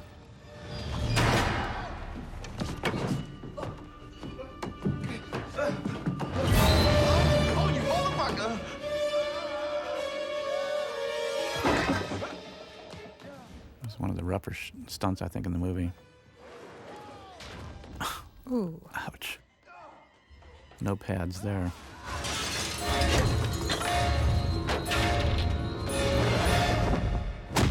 That was amazingly effective because there was an A and B camera, but the A camera was in the shot in the lobby, wasn't it? And the B camera was the shot outside, or the shot in the hallway, and it was quite remarkable how both those tied together so well. That passageway of this hidden staircase is actually at the house.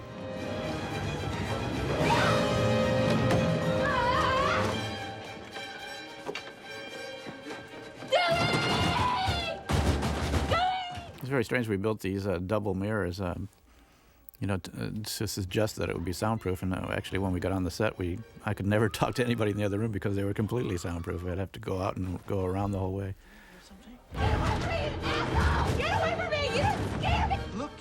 This is a scene we went back in the cutting room several times, probably the most, in tweaking this and trying to get the right balance of seeing the mirror and seeing Dewey and how he reacts, and then seeing her and what happens to Parker on the other side.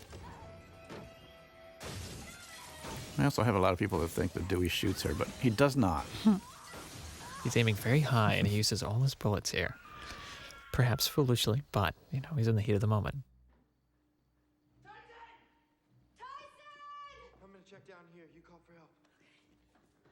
It's where the audience always goes, oh, if he leaves her alone. And then he comes right back, so then it's okay. And then she gets jumped anyway, so.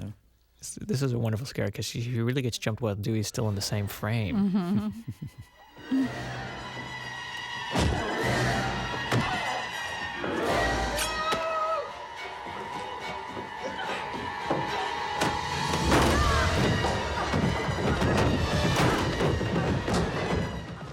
There's another reason why I don't want to be a stunt person.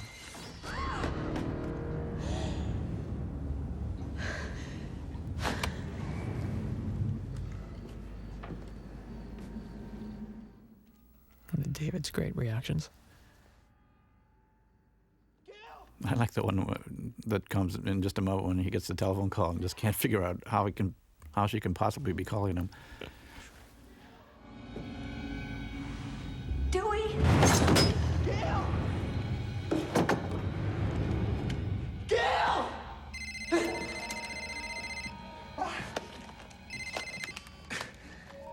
Who is this? Dewey, it's me. Gail. It's interesting in all these movies how the phone is such a weapon, and whenever it rings, everybody reacts with such horror. But it's, obviously the instrument of doom, and it's one of the killer's weapons of choice.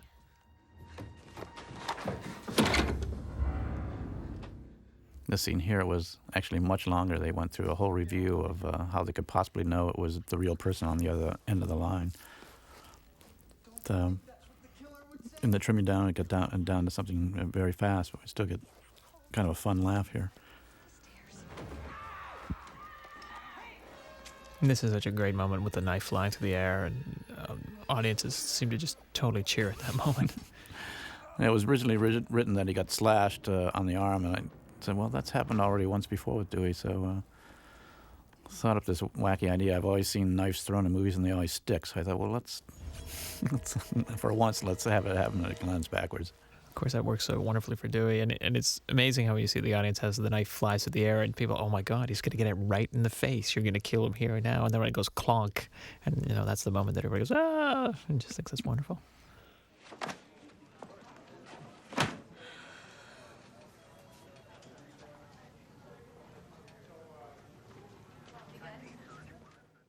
This is the finding of the file.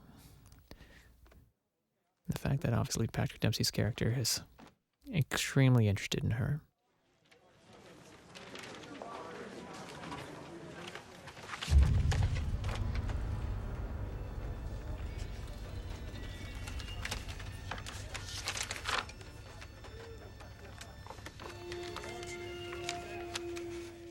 There's another photograph that Nev gave us from her own family album. I think the very last little shot here of her as a child. Freeze frame on that. On your DVD. Hello? Hello? Who is this? Who is this? Who's calling? Who's calling? Gail, Dewey, whoever, call me back. I can only hear myself. I only hear you too, Sydney. Someplace along here we should say something in tribute to Roger Jackson, the voice of the killer, who has been, I think, one of our greatest finds, and somebody who usually doesn't get too much credit just because you never physically see him. But the presence of that voice has marked all three films with this sense of foreboding and threat and sophistication and intelligence. He's got just a wonderful voice. We found him up in Santa Rosa. He was from San Francisco, and he was a local hire. And I think at the beginning we were just going to use him temporarily and replace his voice. But he worked so well, we kept him. Yeah, it's very effective. And in this film, especially in the trimming of the film and the fact that the script had been changing, Roger came back several times and did many different versions of these things, depending on. That's one of the advantages of having your killer talking on the phone, is that you can tweak and adjust his dialogue to suit whatever you need to suit story-wise. Right. And Roger came back and did many of those things for us, and was always very, very effective.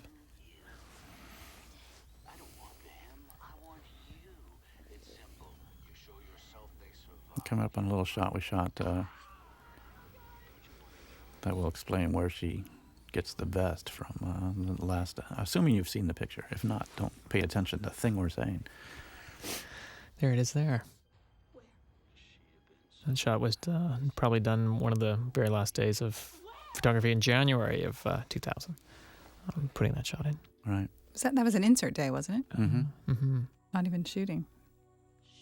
But it's just effectively that there's so much to look at that there. There's, an empty holster. There's all other things. And you see the vest and the two people walking outside who are talking about the fact that, Kincaid's not there. And so that, maybe you see the vest, maybe you don't. Maybe you see it on second look. It seems that it's about 50-50 whether people notice it or not.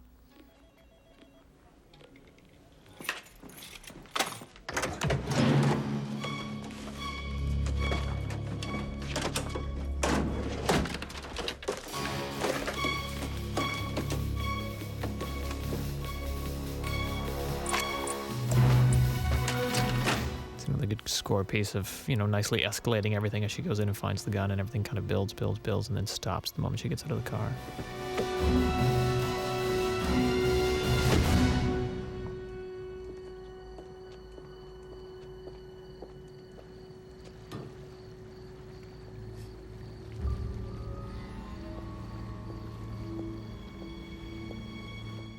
That's the name of the killer right there in the building. If you just would have paid attention, folks. He did it on his birthday.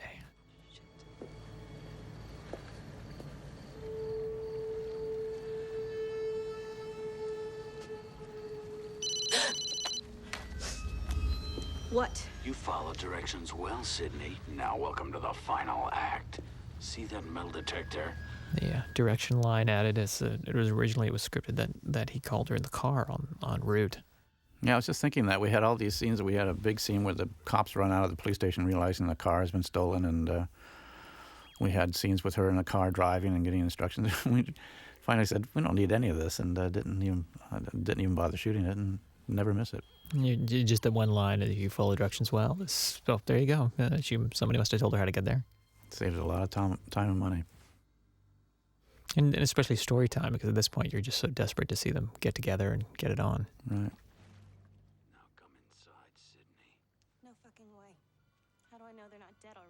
Now, Marianne, you should review some of the... we had so many permutations on this next scene of various characters strung up on the walls and everything else. It was like an amazing amount of versions we had of these moments. Well, at one point, we didn't want to have Dewey and Gale tied up, sort of helpless like that. We thought it'd be much scarier if the ghost had strung up Angelina, Emily Mortimer, and Dion. And Parker. And Parker, exactly. Kind of like Silence of the Lambs or something. Yeah, and it's cross between Silence of the Lambs and Alien finding the bodies, or Aliens, rather. Where did we hide Dewey and Gale at that point?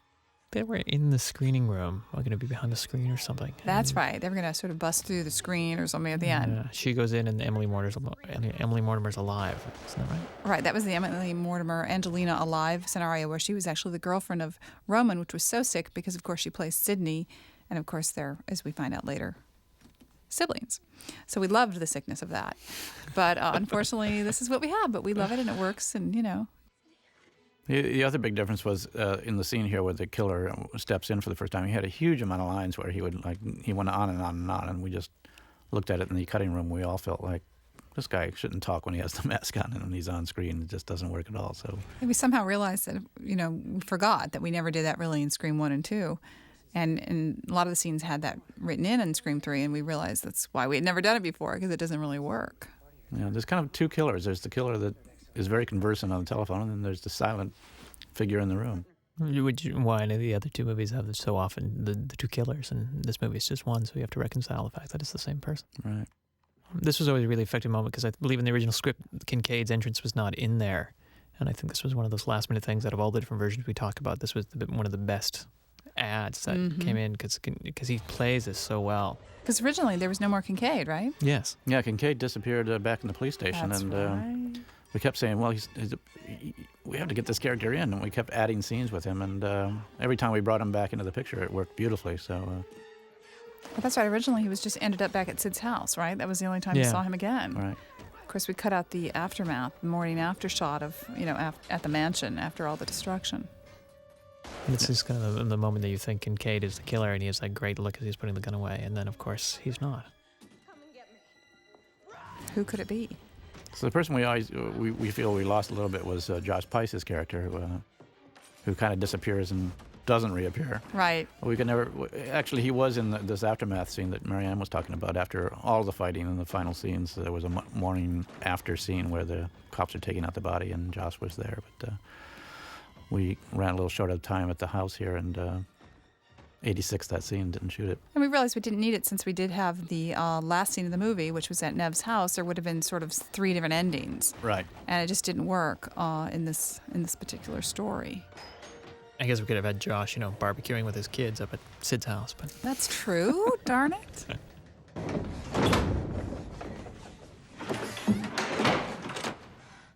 And tell the story of the bookshelves in the library there. The bookshelf that you just saw, The Hidden Passageway, is now in Courtney Cox's house. She is a furniture house craze person. She redecorates every 4 months. And she loved that. So she bought it from us and had it built into her house. And so now has a hidden passageway, hidden doorway in her house. And of course, all the kids come over to love it. Everybody loved me. Have you missed me, Sydney? It's the mother sequence, which Stuart Besser, our line producer, enjoyed. the actual video sequence. Yes. Yes. The Who crew shot actually that? laughed when we shot the mother coming out, and they thought that was just ridiculous, but it actually worked. Wes, I have never seen you laugh harder in your life. Oh, no, I got hysterically laughing because I knew everybody thought I was insane for doing that. I've never seen you as out of control as that night.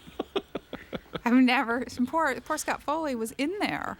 And I don't even know why you made him be in there, because you couldn't tell it was him, and he didn't know what was going on, and everyone was laughing, and we were crying, and Wes worse than anyone. I know, it's true.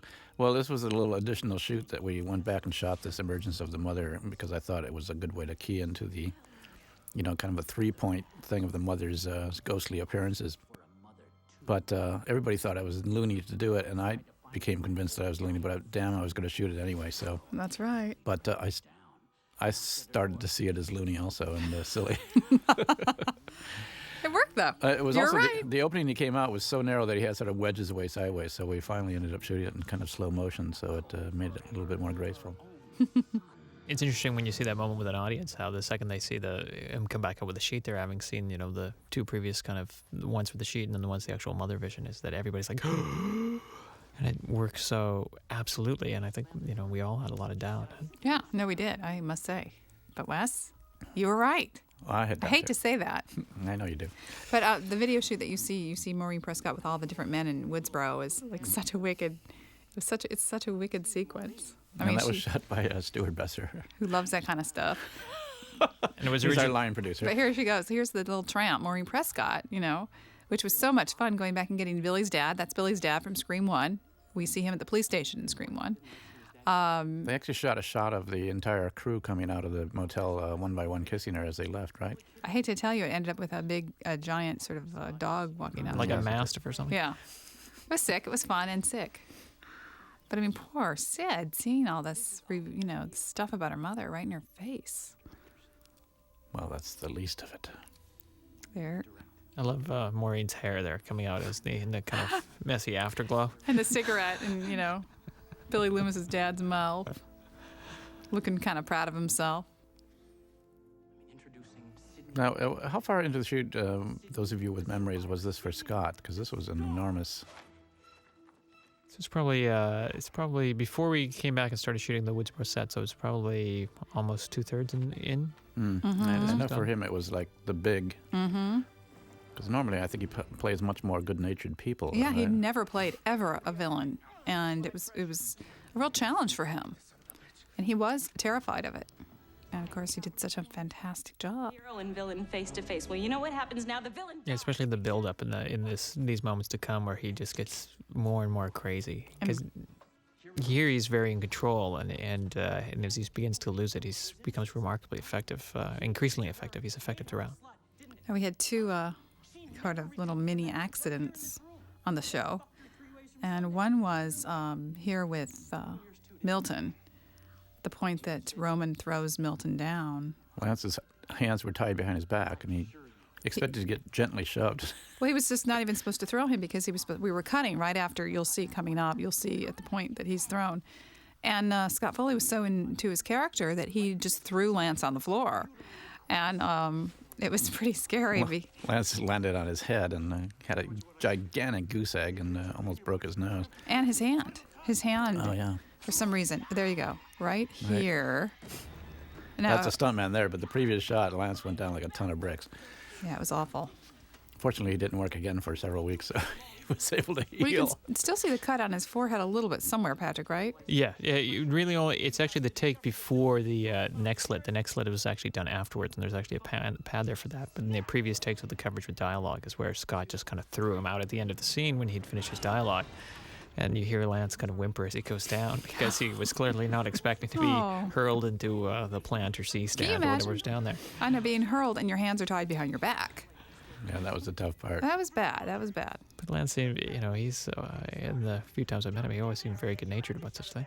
Poor Scott, you can imagine how badly he felt. I read an interview of him in Fangoria magazine recently, and he mentions that his wife was furious at us for letting that happen.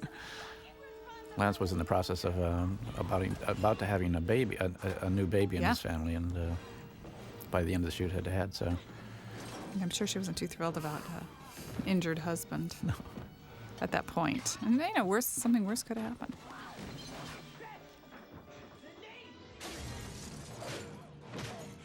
It's another little mini accident, which we'll talk about when it happens.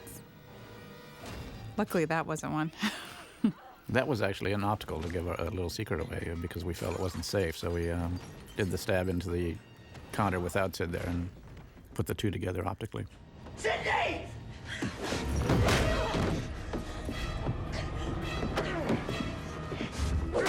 Ooh.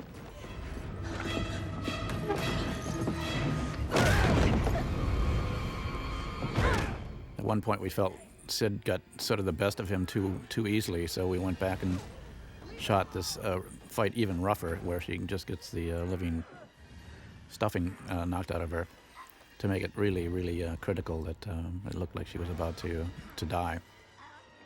It was also a case where we in a newer version of it, in a later version, we put Scott into it, making his arrival, which is kind of the final thing here of distracting the killer long enough to save Sidney's life. When Kincaid enters. Right. And Scott was really effective in all the additional photography because it was just so much action and just his performance in there. He really came across even more demonic and raised the whole thing to an extra level for the character of just coming completely unglued. Of course, we added Kincaid here too in the reshoot. Originally, he wasn't in this scene. All right. And wasn't his hair very different in this? He had cut his hair cut off, so this is a wig. Nothing is as it seems. Nothing. Ooh. They were actually worried about Scott Foley's hair and David Arquette's hair, but we figured, you know what, things we get away with, I think we'll be okay. But if you look, David's hair is different.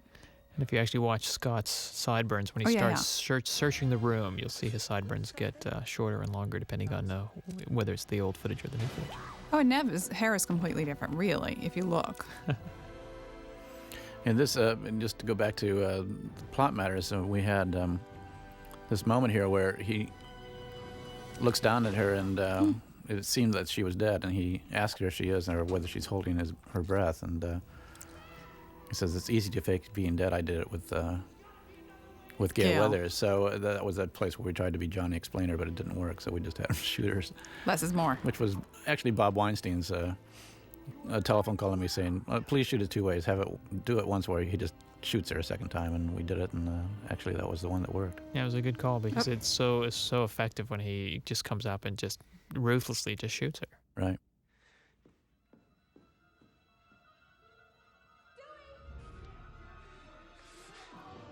This is back in the original footage. So this is the sideburn difference? Yeah. I mean, it's slight, but it's there.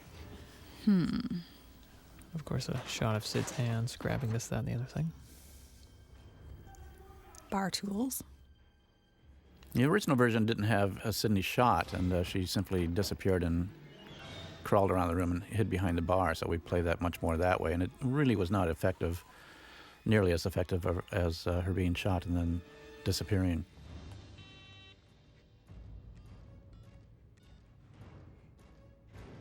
We're coming up here on a second little accident. Marianne, you want to tell what that was? Yeah, right here at the Sid comes over the bar, you'll see, with a weapon, and stabs him. And of course, thinking that she was stabbing him through the bulletproof vest, or Well, we had a pad on his back. Oh, we had a pad as well, but she actually didn't make it. She missed. So the reaction on Scott's face is real. Yeah, from the previous take, his reaction was kind of milder, and then that take, I was like, wow, his reaction's really incredible. there. Because, of course, he was screaming. He showed in us pain. this big hole in his back. Oh, yeah. So, of course, Sid felt terrible, and, there's little accidents happen. There's another thing earlier when Dewey and Gail are at the bookshelf, and Dewey's knocking books down. A book hits Gail on the head. And if you look at that scene, she's really mad. She gives him a very dirty look. And she's mad. And we actually used another take, and they saw it in a rough cut, and she said, put that other one back. That's more real. So we did. Didn't you tell her she was out of character there or something? I did, and she didn't take that very No, well. but it doesn't matter because it works perfectly. But you could see that she is really mad about that. I would be too if there was a book falling in my eye.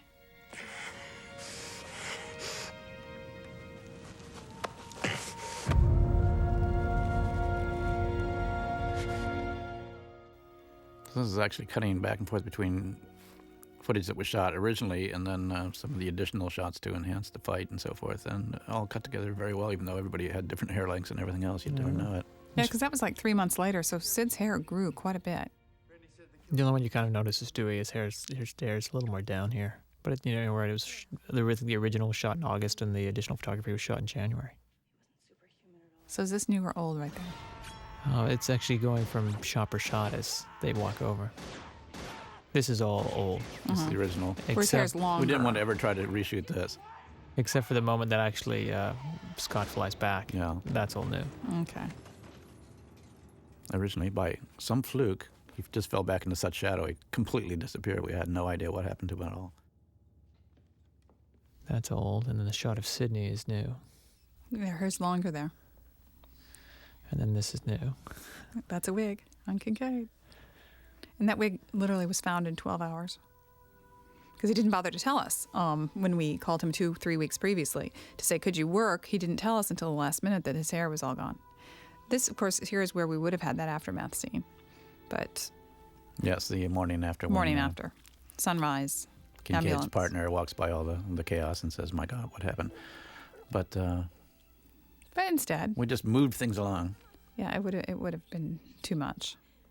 This was a reshoot. We shot this shot and the next shot, and we just knew we wanted spectacular light, and we'd missed it by that magic hour by just a few minutes, and so we went back and set the whole thing up and then shot it again, and got that kind of magical light. You hate that book. Besides, I'm done with that kind of reporting. For me. Yes, the side story on this is David was very unhappy this day because he thought that the killer should break into the cabin here and kill everybody. Everyone.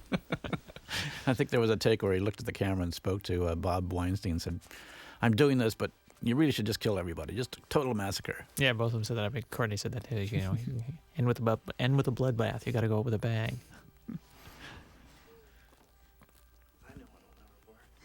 Yep, there was David's look at the camera. Rewind that a few frames and he looked directly into the lens. I'm asking you just to see if we're wrong. We don't know everything yet. It's a very sweet moment, and a little ad lib on David's part here of saying, I think, sometimes you do think you know everything, but...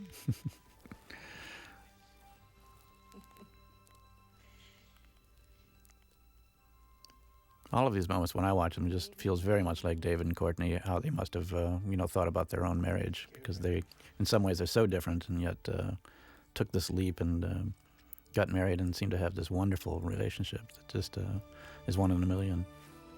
And they're really perfect for each other.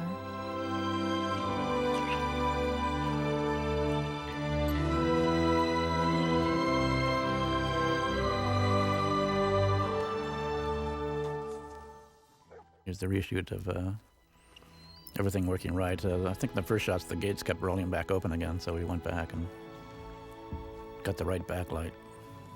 It's another kind of effect of the final piece of score being this big kind of triumphant version of Sydney's theme, which you've never heard it this way before.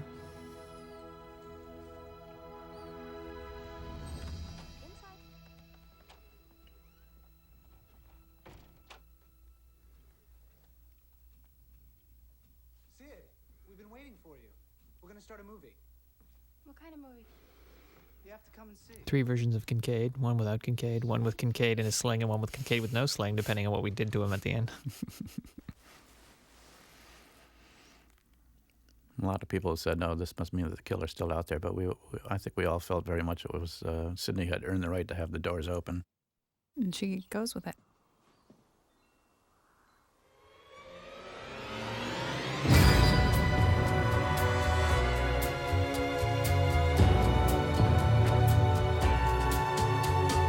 Take a little walk to the edge of town. No, spread your wings and fly. Don't the lights of the city look so damn pretty when you fly so high? It's hard to know that down below the streets, babe, are swimming deep in blood. This again is the Nick Cave song that is a reprised in all three films. And Written just for us. Written just for us in this Red Right Hand 2 with lyrics that are specifically worked on by Nick and that Wes had input on, and in order to make it very specific to our film. It's important to say that our soundtrack album has just gone gold. Oh, great.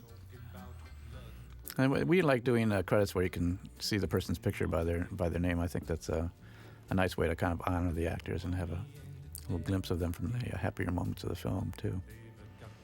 Or the suspicious moments, as the case may be. Suspicious moments. Well, it's not too happy for her either. That's suspicious. Voluptuous and suspicious.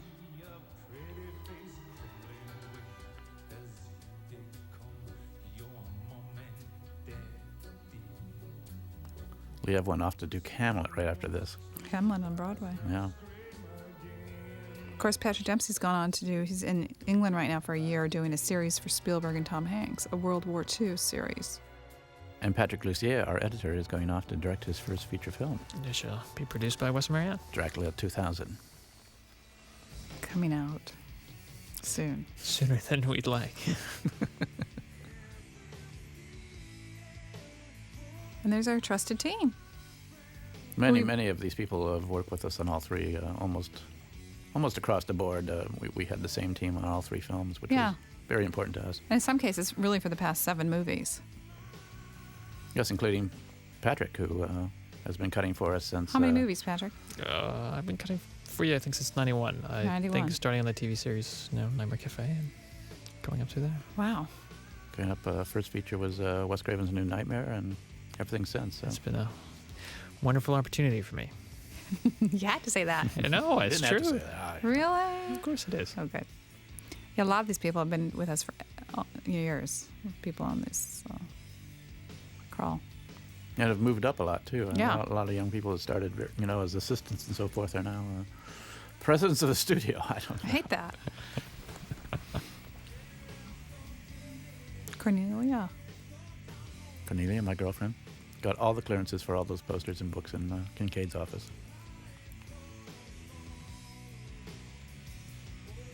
John Emery, post-production assistant, actor, AD. That was the other security guy in the background all the time. Now, is this another Creed song?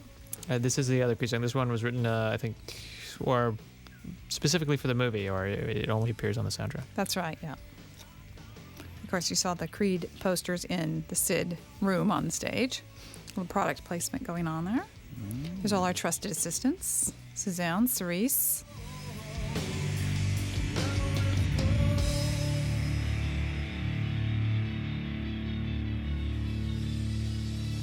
So, is this the end for my friend? Craft service, Nick Mastandrea was the thrower of the pot in the big fights.